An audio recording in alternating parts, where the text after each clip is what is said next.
Hey everybody, Monty here with an update on making a dark workspace Brighten. This is the next phase. We finished masking today. We've been running the heater and the fans, and it's mostly dry in here. We'll be doing spraying on paint next. We've got to wait for it to finish drying. We'll just keep the fans going, and we've got everything masked off just about.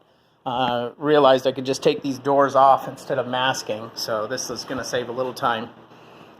And we'll just come through with the airless sprayer and blow everything. Got the lights masked and all the switches and outlets.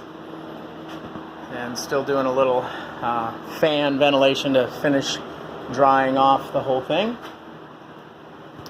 And then we'll be painting with the white paint and then adding some more light fixtures.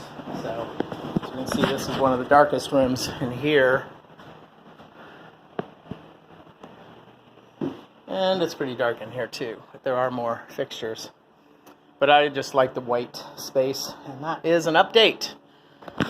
Check back here for more. Thanks for checking in. Have a great day.